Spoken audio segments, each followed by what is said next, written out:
Bababa ako, sasakay ako ng jet ski, dala-dala ko yung flag ng Pilipino at pupunta ako doon sa airport nila, tapos itanim ko. Then I would say, this is ours and do what you want. Corruption, drug, ilagyan ko lang 3 to 6 months. Ba ang mga pangako ni Duterte or binola lang niya ang Philippines? Abangan natin.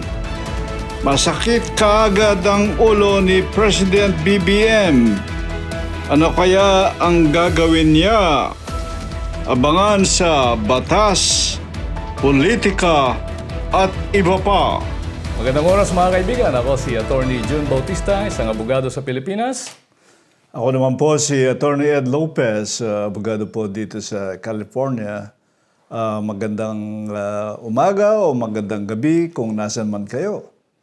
Welcome again sa isa na namang episode ng ating programa kung saan pinag-uusapan natin ang mga mainit na issue tungkol sa batas, politika at iba pa sa Pilipinas at sa Amerika. Ngayon, Ed, nung June 30, alam nating lahat, bumaba na sa pwesto si President Rodrigo Roa Duterte bilang Pangulo ng Pilipinas. After 6 years. After 6 years. At siguro, it's high time na pag-usapan naman natin kung ano yung mga naiwan na, if we can call it, legacy ni President Duterte. Okay.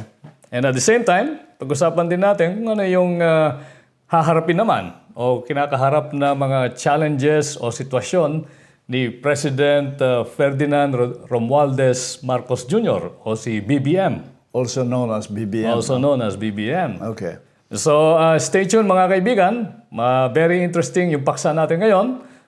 Magpo-focus tayo sa latest political development sa Pilipinas. Okay.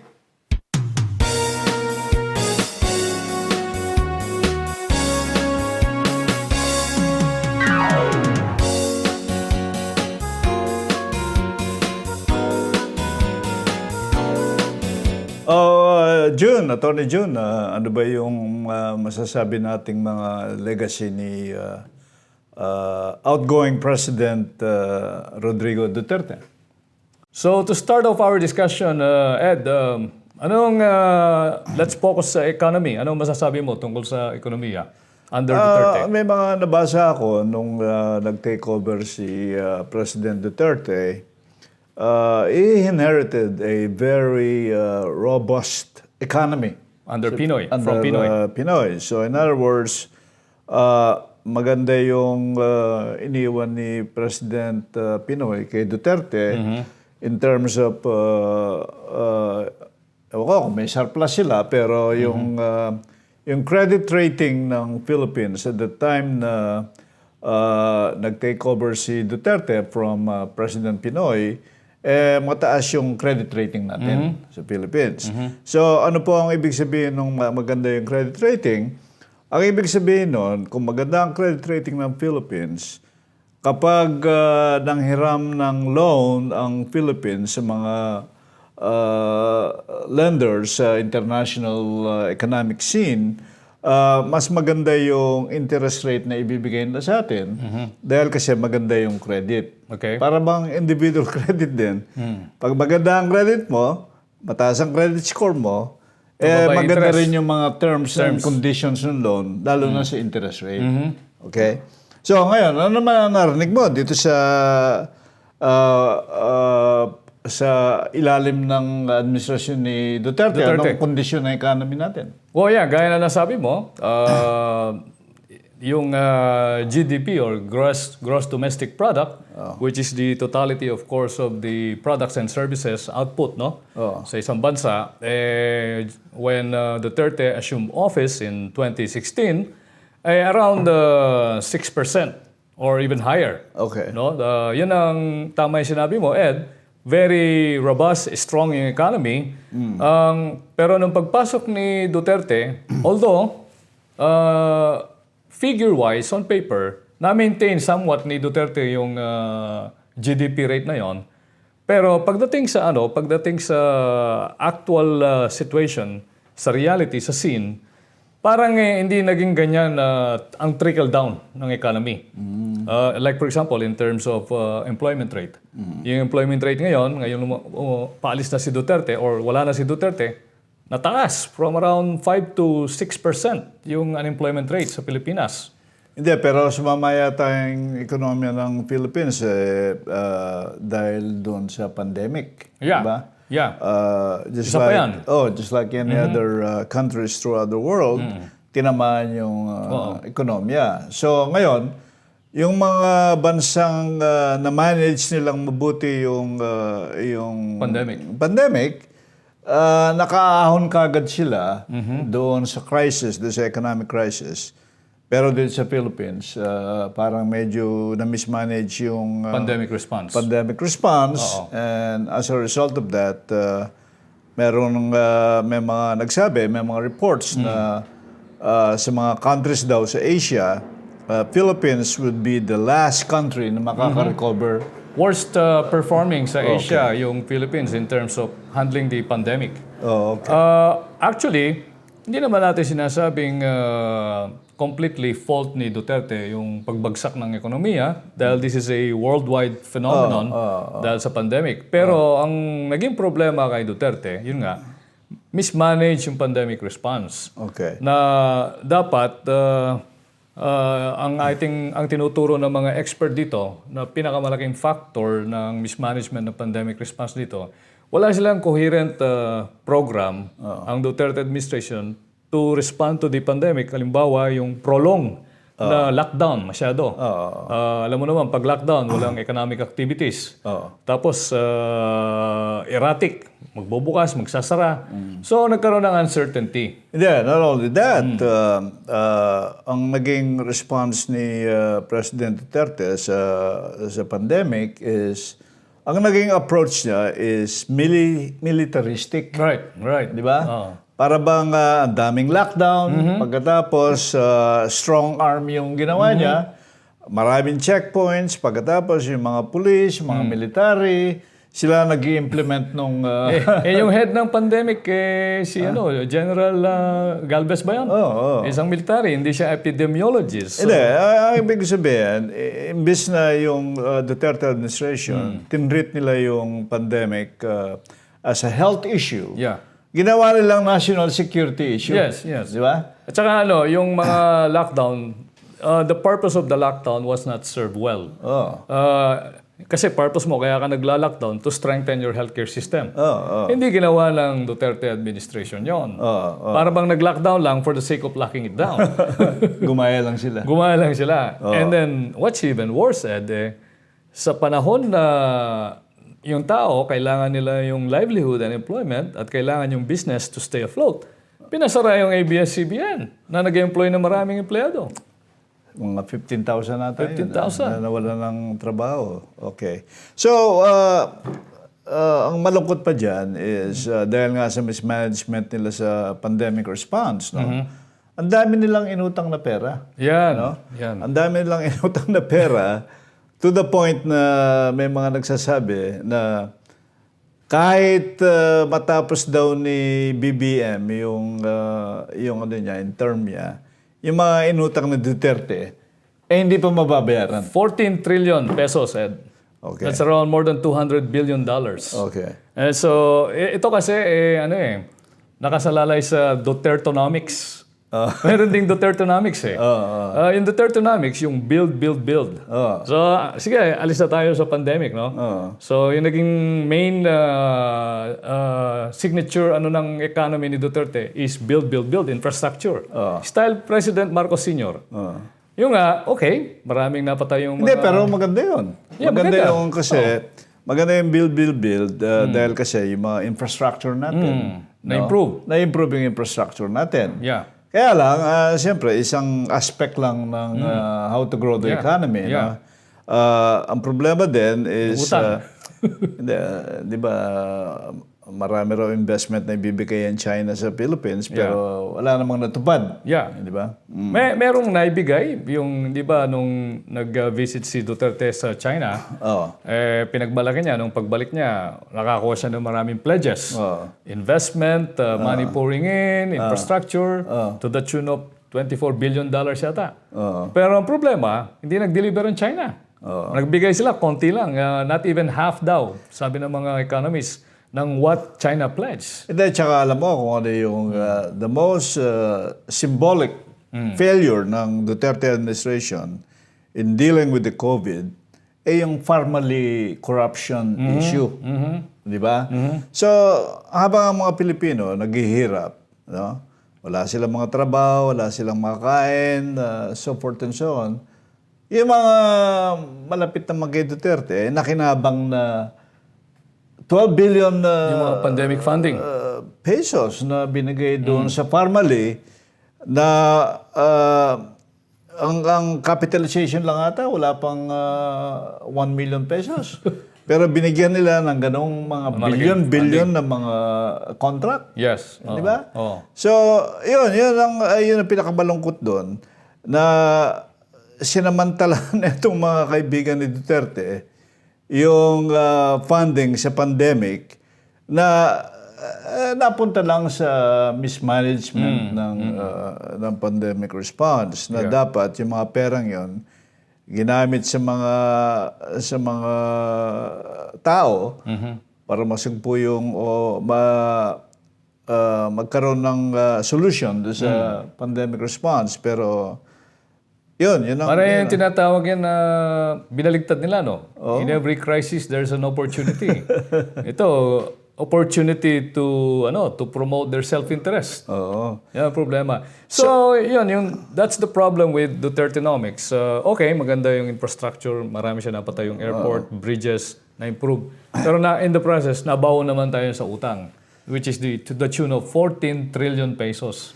Pagdating ni BBM, kinakaharap niya yung high inflation rate, high unemployment, at saka huge external debt.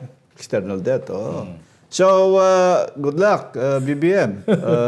Doon sa... You would need it. Doon sa pagtalakay mo sa ekonomiya ng Philippines. I hope you succeed. Mas lucky si Duterte sa'yo dahil nung binigay ni Pinoy yung... Reign of government. Reign of government ng Philippines, magandang ekonomiya. Pero ngayon naman, si Duterte is handing over the government to you. Pero may sakit ka kagad ng ulo. Parang si parang si Obama, no? Nung nag-take over siya kay Bush, kay Dubya. And then ganoon din si Biden, nung take over siya kay Trump. So, although I'm not a supporter of BBM, but I wish him luck. I hope na he will be able to steer the economy towards fast recovery. Bago tayo pumunta sa foreign policy, Paalala mo na. Okay.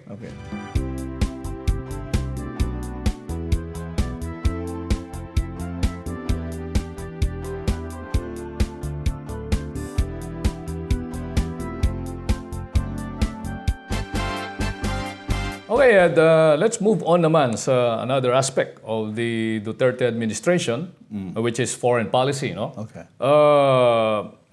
As we know, ang claim ni Duterte, tsaka yung kanyang mga kabinete, they pursued an independent foreign policy.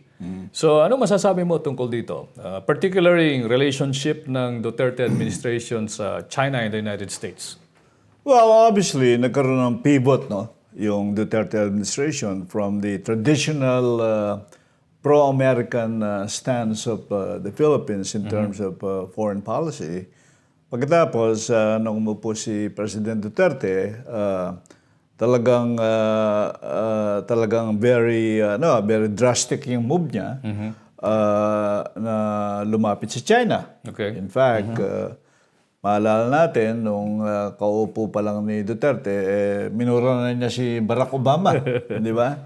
Yeah. So, pagkatapos, minura niya si Barack Obama, pero halos lumuhod siya kay Xi Jinping sa China. No? Sabi ni Duterte noon, na kung halimbawa daw tangkaing ikudita siya, tanggalin siya sa power, tutulungan daw siya ni Xi Jinping. Okay? Very ignorant response sa realities ng foreign policy, no? Hindi naman ganoon ang mga actions ng mga different countries, in the current international scenario, no? Okay, you mentioned about yung relationship with Xi Jinping, no? Of special interest here yung tungkol sa West Philippine Sea o South China Sea. How do you view yung mga naging posisyon ni Duterte sa West Philippine Sea vis-a-vis yung relationship niya sa China? Hindi, there's nothing wrong with kung halimbawa nag-pivot siya sa China away from the United States. As long as sinaserve yung national interest ng Philippines. Okay. Kaya lang, yung paglapit niya sa China, para bang to the point na naging subservient siya sa China. No? Na una, sabi niya, yung ruling, yung arbitral ruling dun sa Hague, sabi niya, that's a piece of paper. No? Na itsa lang natin sa wastebasket yan. So that's music to the ear of Xi Jinping. Yeah. Para bang, I'm pretty sure nasa isang corner Xi Jinping, nung sinabi ni Duterte, parang naggigigil siguro siya sa tuwa. No? Ngayon, as a result of that, dahil sinabi ni Duterte yun, parang yun ang naging posisyon ng Philippines, no? Sa policy towards its relationship with China. Nadagdagan dumami ngayon yung mga structure, yung mga pag-build ng mga structures doon sa mga islands na dinidispute ng Philippines na dating sabi ng Philippines, sa amin yan. Pero naging aggressive yung Chinese Coast Guard sa pagpapatrol nila sa West Philippine Sea. Not only that, yung mga dating mga fishermen natin, yung mga Filipino fishermen, na 4 centuries na nangingisda sila riyan, all of a sudden napigil yung pangingisda nila. Yeah. Binubuli sila ng mga malaking Chinese ship dyan, pinaalis sila.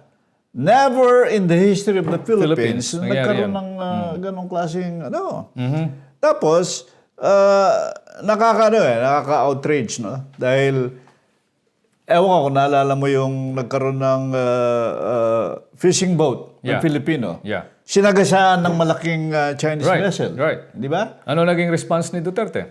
Wala Wala siyang naging So, response. ano nang nangyari sa brabadura ni Duterte during the campaign na idadrop off siya ng Philippine Navy somewhere close to the Kalayaan Group of Islands at saka mag-jet ski siya para harangin niya yung mga barko ng China? To bring me to the nearest boundary dyan sa Spratly, Scarborough, bababa ako, sasakay ako ng jet ski, dala-dala ko yung flag ng Pilipino at pupunta ako doon sa airport nila, tapos itanim ko. Then I would say, this is ours and do what you want. Yeah, hindi ko alam kung ano yung mga ng Pilipinos kay Duterte. He remained popular, pero in substance, no? Walang, Naging siya masyadong subservient kay Xi Jinping. Yung relationship niya kay Xi Jinping boiled down to palaging compromise. Na-compromise yung national interest ng Philippines. Ngayon, ang naging outcome pa nun, nung parang naging malapit siya kay Xi Jinping, dumami yung mga Chinese nationals sa Philippines. Pagkatapos, dumami yung mga pogo. Yung mga chick na online gambling. Mga online gambling. Pagkatapos, hindi naman nagbabayad ng tax. Di ba? So, saka mga immigration fees. So, in fact, ang daming na-deport ng mga illegal Chinese aliens sa Clark, sa lugar natin. Hindi, ang ano pa ron, yung sabi, nakakapagdala sila ng mga investment dito, yung mga Chinese, so forth and so on. Kaya lang ang problema, dahil marami dito sa mga Chinese na dito involved din sa crime, yung resources ng PNP napupunta doon sa pagtalakay ng mga problema ng mga Chinese criminals na nandun sa Philippines. Di ba? So, hindi rin natin alam sa karamihan ng mga Chinese na nagpunta sa Philippines during the Duterte administration, ilang kaya yung mga spy doon? Yeah. Di ba? Yeah. Na nagtatrabaho para sa intelligence services ng China, to snoop on the affairs of the Philippine government. And yun nga, nabanggit mo rin yung tungkol sa arbitral ruling na panalo natin tungkol sa West Philippine Sea, kung saan yung claim ng China, yung 9-dash rule na sinasabi nila na sakop nila yung South China Sea, which includes the West Philippine Sea, yun ay malaking legal victory para sa atin na dapat in-insist ni Duterte at ginamit niyang rallying point to rally the international community to our side para i-pressure yung China, pigilan nila yung kanilang unlawful maritime activities. Hindi, alam mo paano niya binola yung mga Pilipino? Sabi niya, hindi natin kaya ang China sa gera. Yeah. Di ba? Kayang-kaya tayo niyan. Wala tayong army, wala tayong air force. Which is misleading kasi it is to stand up against China para i-assert natin yung ating territorial rights does not mean pupunta tayo sa gera. Hindi. Bakit yung mga ibang bansa, kagaya ng Vietnam? Right. Okay? Kagaya ng Vietnam o yung Indonesia. Bakit kapag yung mga Chinese Navy nagpupunta sa mga territorial waters nila? Tinataboy nila. Yeah. Bakit sila nagagawa nila? Hindi naman nagkakagera. Right. At saka, gaya nga ng sinasabi mo palagi, Ed, bago tayo girahin ng China, unahin nila yung Taiwan. Because Taiwan has more strategic interest to them. Tsaka mas malapit sa kanila. Mas malapit sa kanila. Layo-layo ng Pilipinas. Besides, kahit na si Duterte, tinoon niya yung relationship with the US, meron pa rin obligation ng US government under the RP-US Mutual Defense Treaty to come to our side. Wary din ng China tungkol doon. Matitrigger yung defense obligation ng US. So, hindi kaya kadali. Hindi. Kasi alam mo si Duterte, probinsyano ito. Hindi, wala namang sophistication to. Ano ba yan? You can take the boy out of the barrio, but you cannot take the barrio out of the boy. Tama. At least ito si BBM naman, medyo cosmopolitan to. No? I hope so. Mas may experience. Pero si Duterte, probinsyano ito eh. Naging mayor ng Davao. Yeah. No? Barangays lang ang mga minanage niya. Pagkatapos, bigla ka makikipag-deal kay Xi Jinping. No? Ano may bubuga mo? Which is entirely different ballgame. Ibang... Maraming mga nuances yung international relationship. Big league yun eh. Yeah. Siguro, anong sinabi ni Xi Jinping sa kanya? If the Filipinos throw you out, I'll help you, okay? Naniwala siya. Naniwala ka agad. Di ba? Hook, line, and sinker. Anyway. Ang isa pang diyan, hindi ma-appreciate ni Duterte, na we can bring up stiff opposition sa mga hindi magandang ginagawa ng China sa West Philippine Sea, but we can at the same time still cooperate with them on other mutual interests, like yung economy. Di ba yung tinatawag nilang strategic cooperation, which is what is the norm in international relation. Tulad ng US and China. Alam natin, competitor yung dalawang yan. Magkalaban sila, pero they have strong cooperation economically. Hindi, pero ang naging attitude ni Duterte is yung national interest ng Philippines, para bang in-identify niya sa national interest ng China. Okay? Para bang ang national interest in China is US is the competitor. Di ba? So ngayon, sabi nito, kakampi ako sa China para bang kalaban din natin ng US. Yeah. In fact, there was a time na sinabi niyang Russia, China, and the Philippines Against the world. against the world. Kala mo, ang Pilipinas, kaliga yung China at Russia, no? Tama. Pumasok mo naman din yung pagka-probinsya. Di ba? So anyway, but I cannot help making a comparison sa sinasabi natin kay Duterte sa relasyon niya kay Xi Jinping na Xi Jinping can do no wrong kay Trump and Putin, di ba? Parang dito sa Amerika, noong time ni President Trump, Putin can do no wrong. Compromise kaya siya? Kay Xi Jinping? Yan ang big question. Hindi natin alam. Is there a compromise? Compromat. Okay. So anyway, let's move on to the US-Philippine relationship naman. What do you think is the reason bakit nag-pivot away, nag-move away si Duterte sa relationship niya sa US? Samantalang historically, ang matagal na nating alay dyan, militarily and economically, United States. Well, there's, merong nagsabi dyan, no? Nakalimutan ko na yung pangalan, dating diplomat ata sa Washington, na sinabi na yung China raw, tumulong sa eleksyon ni Duterte. I don't know if that's true or not. Election as president. Election as president, that's one angle. Right. Okay. Right. So, ang second angle is, of course, nung sinabi ng China na magdadala kami ng mga billions of investment yan. Ngayon, pumasok na naman yung gullibility niya. Okay? Gullible siya, naniwala siya, na hindi niya alam na ang China, kapag nagpahiram siya ng pera, siguradong mayroong kabayaran yun. Of course. There's yung tinatawag na quid pro quo. Quid pro quo. Okay? Halimbawa, ang ginagawa ng China sa mga ibang bansa. Sa Africa. Sa Africa. So let's say nagpahiram sila ng pera sa isang bansa sa Africa. Yeah. Ang gagawin ng China, yung magbibuild bridge, no? Nag-funding para sila sa bridge. Yung gagawa ng bridge na yun, mga company rin si China.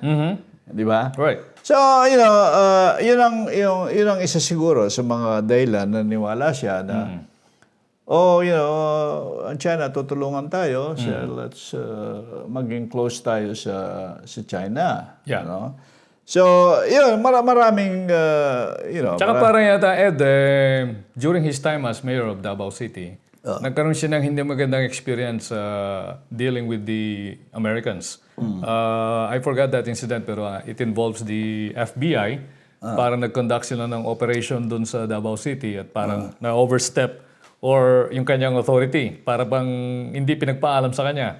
So, isa yun sa mga tinanim niya na walang yung mga Amerikano ito, gagawin na lang nila, gusto nilang gawin. Hindi, pero, that's just an isolated incident that you cannot blame that on the entire U.S. government. Hindi ba? Yeah, of course. Ang isa pang speculation na kanya nalapit si Duterte sa China dahil kay Michael Yang, yung Chinese businessman na naging kaalyado niya sa Davao, na nag-introduce ng mga iba-ibang Chinese businessmen and Chinese high government officials from China na lumapit kay Duterte. So, maraming doon. And then, I almost forgot to mention, Ed, another thing na bakit si Duterte have veered away from the United States, naging mainit ang ulo niya, noong pinupuna siya sa kanyang human rights record. Since he was mayor of Davao City, and then ngayon, bilang president, alam na natin, which we will talk about later, yung kanyang drug war. Remember, yun ang naging reason bakit minura niya si Obama. Dahil, Hindi, actually, it's not only the US. Kahit yung international community. Hindi, yung European Union. Diba? Yung European Union, inaway din niya. In fact, ang sabi ng European Union, yung aid na binibigay namin sa inyo, may conditions yan. Dapat hindi kayo nagba-violate ng human rights. Yes. Ang sabi niya, huwag niyo na padala yung mga ninyo, yung tinutulong niyo sa amin. Di ba? On the other hand, Xi Jinping, huwag kang mag-alala dyan, Duterte. Hindi ka namin pagkikalaman dyan. Kasi human rights violator din si Xi Jinping, di ba? Yeah, it figures. Okay, so mag-ano muna tayo? Mag-break muna tayo. Yes. Pagbalik natin, pag-usapan naman natin yung tungkol sa rule of law, freedom of the press. Okay. And finally, yung anti-drug war. Okay.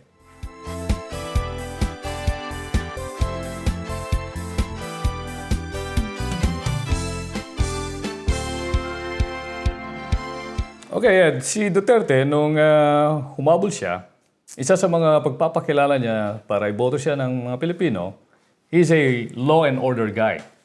In other words, pag siya naging presidente, mangingibabaw yung law and order. Did this happen or the exact opposite is what happened? Kasi, di ba, palagi niya sinasabi, dati raw siyang prosecutor. Yes. Di ba? Abogado raw siya, dati siyang prosecutor. Pero during the Duterte administration, para bang it's a 6 years nightmare for freedom-loving Filipinos. No? Unang-una, yung freedom of the press. No? Pinasara niya yung ABS-CBN. Okay? Pinag-iinitan niya si Maria Ressa ng Rappler. Okay? Pinatanggal niya ng lisensya yung Rappler. Di ba? Yung tinanggal yung prangkesa ng ABS-CBN. ABS-CBN. Okay? Ang daming namamatay ng mga journalists. I think during his administration, yan ata yung pinakamaraming namatay ng mga journalists. Tapos yung abogado. Maraming mga abogadong namatay during his administration. So, si Duterte, ang naging style niya is yung ginawa niya sa Davao dati na kill, kill, kill. Yun ang paborito niyang mantra. No? Kaya lang, ang ginawa niya is from Davao, in-export niya sa buong bansa. So, as a result of that, ganun ang naging attitude ng ng national government. Na-embolden yung mga PNP, yung mga pulis. No? Pinapatay nila kahit sino na lang. Yung mga palagi nga nagiging script nila yung nanlaban. Mamaya pag-usapan natin yan sa drug war. So, makikita natin dito, Ed, yung kine-claim niya na he's a law and order guy. What happened is the exact opposite. Na yung rule of law, nag-suffer ng gusto during his time. Kasi nanguna yung kanyang vindictiveness sa kanyang mga policies. Halimbawa, yung pagpapasara niya sa ABS-CBN. This has something to do nung nangangampanya siya as president, tapos meron siyang issue tungkol sa pagbibigay ng time sa kanya sa pangangampanya. And then tungkol naman kay Ressa dahil yung pagpuna nila Ressa at ng Rappler sa kanya tungkol sa kanyang anti-drug campaign matindi, kaya tinarget niya si Ressa. And then si De Lima. Sadly hanggang ngayon nakakulong pa. She's still languishing in jail dahil siya yung number one vocal critic ni Duterte. Yeah, not only that, nung head ata si De Lima ng Human Rights Commission sa Philippines, inimbestigahan niya yung... When he was still mayor. When he was still mayor, inimbestigahan niya si Duterte regarding the issue of DDS, yung Davao Death Squad. Right. Nagpunta si De Lima doon, pagkatapos nag-imbestiga siya ron. Hindi makalimutan ni Duterte yun. Okay? So, itong mga si De Lima, ABS-CBN, Rappler, Maria Ressa, it's all about vindictiveness on the part of Duterte. Ginamit niya yung awesome power of the presidency para maghiganti siya sa mga nagkikriticize sa kanya, sa mga nag-o-oppose sa kanya. Tama. And then don't forget, Chief Justice Lourdes Sereno, pinatanggal niya.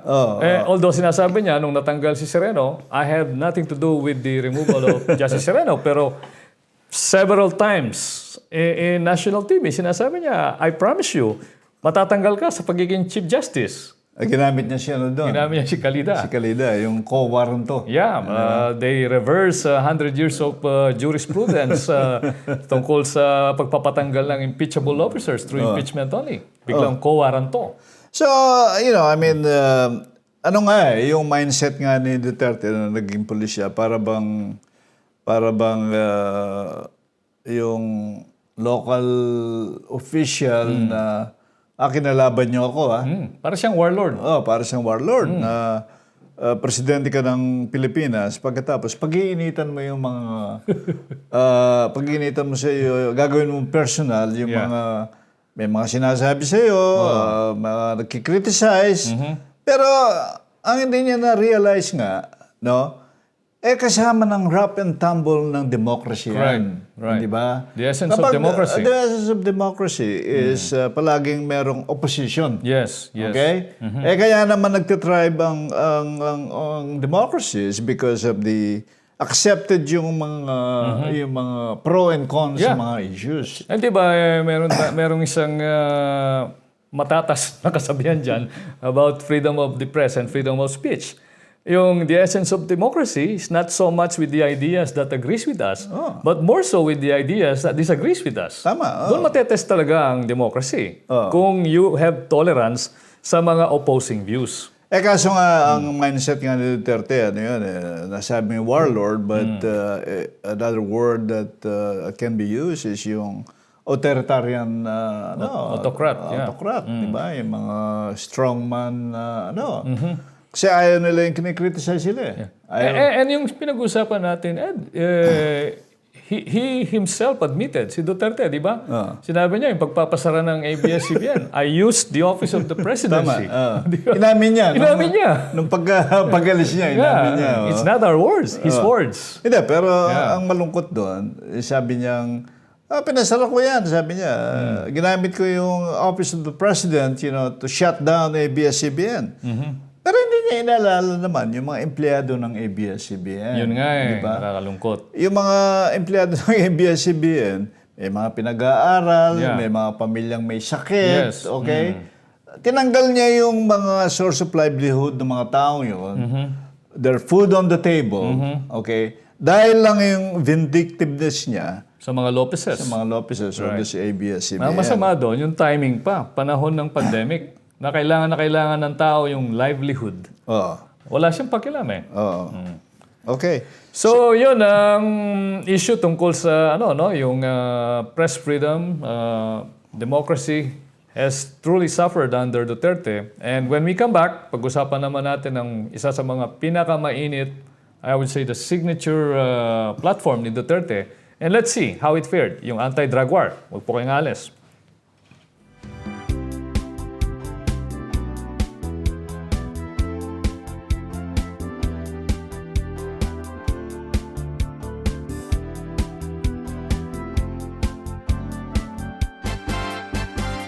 I will not allow myself na pahiya ako. Korupsyon, drug, nilagyan ko lang 3 to 6 months. Well, I would say flatly, it was a miserable failure. Okay. Unang-una, siya mismo, sinabi niya, hindi siya nag-succeed. Why? Sabi niya, nung kampanya, in 3 to 6 months, sabi niya, I will solve the problem on drugs and criminality. And then during the middle part of his term, sabi niya, it will probably take me the whole of my term, 6 years, para ma-solve ko yung war on drugs. So wala na yung 3 to 6 months.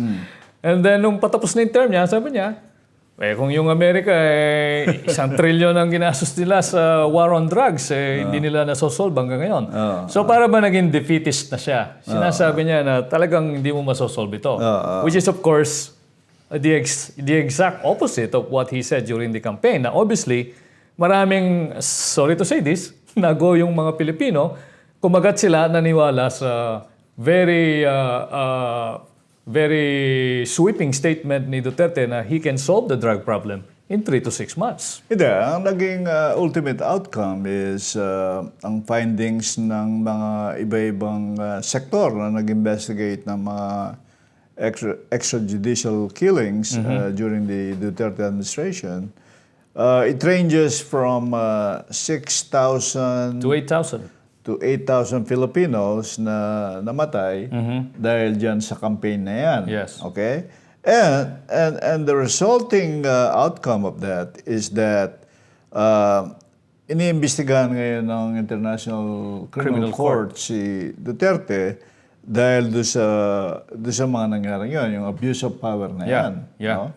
So, at the end of the day, tama ang sabi mo, Jun, I think it's a abject failure on the part of Duterte with regards to his signature policy of anti-drug campaign. Kasi sabi niya, ito yung Exhibit A, yung Davao City. Na sabi niya, nasolve ko yung drug problem sa Davao City, ergo, masosolve ko rin yung drug problem sa bansa. But even in Davao City, until now, the drug trade thrives. Hindi. Not only that, Exhibit A and Exhibit B of the failure of Duterte's anti-drug campaign is when yung mga containers Yeah. na mga Nakapasok sa customs. nakapasok sa customs, billion billion. I think 64 billion pesos if I'm not mistaken. Pagkatapos ngayon, umalis si Duterte, hindi natin alam kung ano nangyari doon. So my question there, Ed, di ba sa kainit-initan ng drug campaign, a very bloody drug campaign, sino maglalakas loob na magpapasok ng 64 billion worth of shabu? Di ba? Hindi, pagkatapos. Begs the question. Hindi, pagkatapos, yung dalawang ex-military na na-appoint ng chief ng customs, no? Si La Peña ba yan? Si Peldon, tsaka Si Peldon. Peldon, tsaka meron pang isa. Na-reward pa. Ibig sabihin, under their watch, Oo. under their watch, pumasok yung mga drugs na yun, billions of worth of drugs, pinromote pa. Oo nga. Di ba? Pinromote Oo pa. nga. Ano ibig sabihin? Whatever happens, matinding anti-drug campaign. Ano ibig sabihin? Promotion ba? To keep the mouth shut? Keep their mouth shut? Hindi natin alam. Yeah. So, gaya na sinabi mo, correct, because of what he did, more than 8,000 killed based on police estimate, pero based on human rights group and the United Nations, it could go as high as 30,000 yung mga namatay kasi to include yung mga vigilante killing. So, na-investigate ngayon si Duterte sa International Criminal Court plus the United Nations Commission on Human Rights. Hindi, tsaka ang ano dyan, ang isa sa mga indictment against Duterte's sinasabi niyang program niya tungkol sa campaign against illegal drugs. Yung isa sa mga dating member ng DDS, no? Siya yata yung isa sa mga witness sa ICC. Si Lascanya. Si Lascanya ba yun? Siya mismo sinasabi niya, yung si Michael Yang daw, may mga ano daw sa Davao May connection, involvement sa drug trade. Sa mga drug trade Plus, Ed, yung mga namatay, 8,000, 30,000, whichever figure you want to take, mga small time, street level pushers. Ano nangyari sa mga big time? Mga Big drug fish. lord? Yung mga kingpin? Wala. Wala. Ang isa lang yata namatay, si Espinosa ba yun? Alleged drug lord.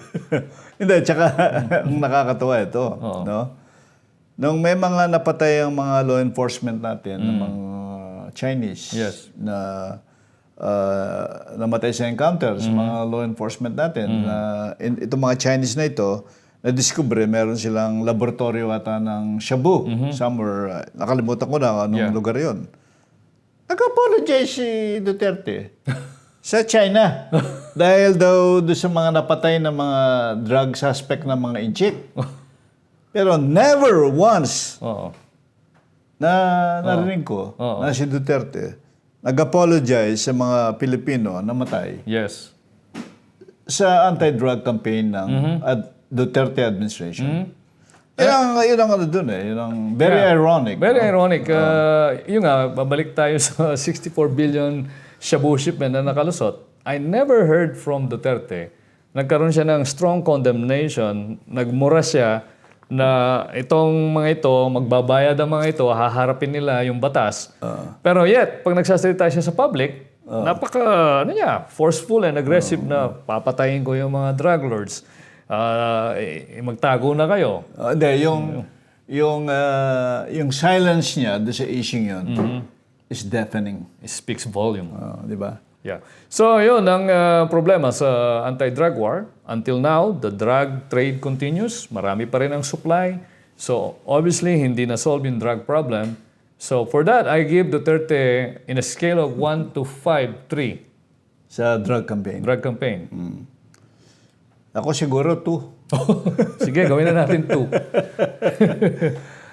Ang my advice lang o makakapagbigay lang ako ng suggestion kay BBM is kung talagang gusto mong ayusin itong drug problem sa Philippines, ang una mong ayusin, Mr. President, yung law enforcement. Right. Okay? Yung criminal justice system. Law enforcement dahil kasi based sa mga nababasa nating mga tsaka yung mga anecdotes na lumalabas yan, maraming mga nasa law enforcement ang involved din sa mga drugs. Right. Okay? So, dapat malinis mo na yan. Okay. So far, dito sa mga appointments ni BBM, June, anong take mo? Well, there's one striking appointment na dismay ako. Yung appointment ni Solicitor General Jose Calida, top Duterte henchman, sa Commission on Audit. Okay. He was appointed chairman of the Commission on Audit, no less. Talaga? Ang Commission on Audit is a constitutional commission. So hindi siya mapapatanggal dyan except through impeachment unless gamitin yung kanyang playbook. Baka ikawaranto siya. But anyway, aside, you know that si Calida, several times during his time as Solicitor General, na-flag siya ng Commission on Audit sa kanyang mga questionable allowances na ginra niya sa mga tao niya at saka sa sarili niya. Na-question yung mga yon. Tapos, he cornered his security agency, cornered a lot of government contracts during the time of Duterte, which begs the question, ito ba ay conflict of interest? Hindi ba questionable itong mga kontratang ito? Hindi, yung may narinig ako dyan tungkol dyan sa appointment ni Calida, no? Yeah. Para maging head ng Commission on Audit. Number one, sabi nila hindi siya CPA. He's an attorney. Okay? Number two, during his time dyan sa OSG, sa Office of the Solicitor General, na-flag sila ng Commission on Audit dahil kasi masyadong malaki yung mga allowance na ginrant niya sa sarili niya, tsaka doon sa mga kasama niya. Okay?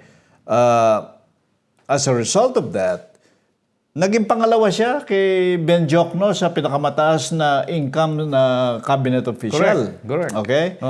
Pagkatapos, inappoint siyang Commission on Audit. Sino mag-audit sa kanya yun? Hindi. Sabi nga nung isang critic na nabasa ko, ang pag-appoint daw kay Calida as head ng COA is just like giving the bank robber the keys to the bank. The combination to the vault. To the vault. Yan ang sinabi, no? Ako naman, ang ko dyan, ganito. Kasi kapag COA ka, parang ikaw ang nagugwardya ng kaban ng bayan. Hindi ba? Pinupuna mo yung mga anomalya, yung mga, kung ano man yung mga irregularities na nangyayari sa Ngayon, siya mismo, may kine-question yung niya, pagkuha niyang pera sa gobyerno, tapos bigla mong i-appoint na magiging commission on audit. Correct. Para bang it's just like the fox watching the hen house. Di ba? Parang Tama. ganun. So it's a credibility issue.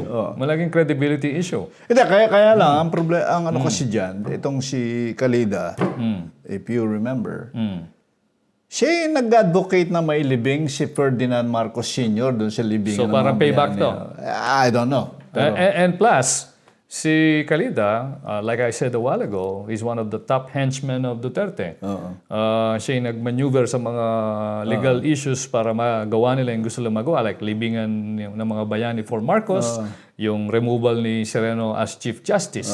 Tsaka yung ABS-CBN. Yeah, ABS-CBN and Rappler. So, para bang, hindi ba kaya nag-uusap si, dito, si Duterte tsaka si BBM?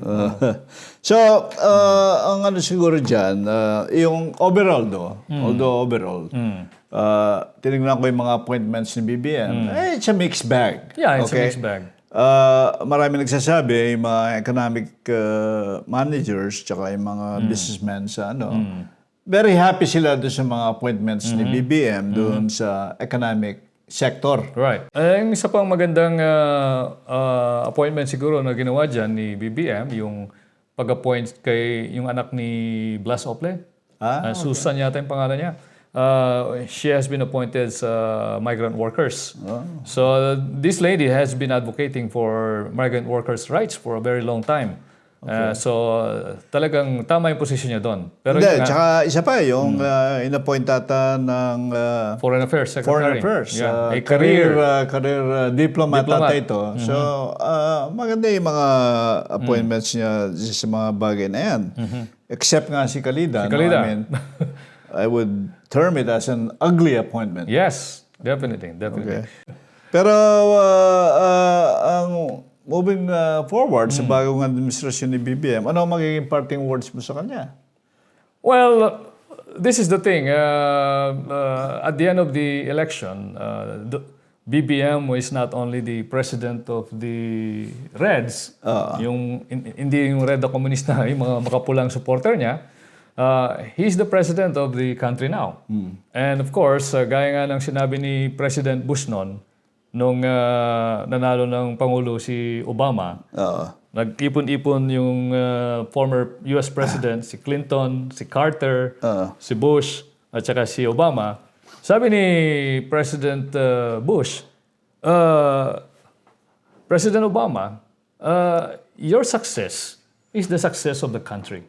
Your failure is the failure of the country. So my word is, I hope and pray na mag-succeed yung administration ni Marcos kasi kung nag-succeed yung administration niya, magsasucceed yung bansa natin. Ganun din ang magiging message ko. No? Kami dito sa Batas Politika at iba pa, o dito sa Philippine Law Group, we wish President BBM all the luck. And pagdadasal namin na maging successful yung administration po ninyo. Ang gagawin siguro is free Laila de Lima, okay? Reinstate the franchise of ABS-CBN, and allow Maria Ressa to operate Rappler. Mr. President, BBM, Maria Ressa is a treasure to the Philippines. Sino ba ang nagkaroon ng Nobel Peace Prize Award? Nobel Peace Prize Award? Treasure yan si Maria Ressa. Yeah. She should be allowed. We should celebrate. We should celebrate. She should be allowed to do what she's doing, and she should not be suppressed, just like what President Duterte did. Besides, nung inauguration ni President BBM, sinabi niya na we should respect differences. So kung totoo itong sinasabi niya, then gaya na sinabi mo, do what needs to be done in terms of reinstating a vibrant and vigorous freedom of expression in the Philippines. And I would hasten to add, although sinabi natin na we want the administration of BBM to succeed, but we would hasten to add na we will also maintain a critical eye sa mga gagawin ng administrasyon na palagay natin hindi na ayon sa karampatan at saka sa batas. Kasi yung yung issue ni De Lima, ABS-CBN, tsaka yung kay Maria Ressa, ayan ay mga ni Duterte, personal. Yeah. Personal vindictiveness, okay? Against these people. Yes. Dahil doon sa kanyang mentality o yung mindset niya na he can use the office of the president to punish those who oppose him. So yun lang po. At alam ko marami pa mga issue na dapat talakayin, but we have 6 years ahead of us to watch this administration unfold. Tingnan natin kung anong mangyayari at sana patuloy kayong tumangkilik sa aming programa. Muli ako si Attorney June Bautista. Maraming salamat sa inyong pakikinig. Ako lang po si Attorney Ed Lopez. Mr. President, BBM, we wish you luck. Okay. Thank you.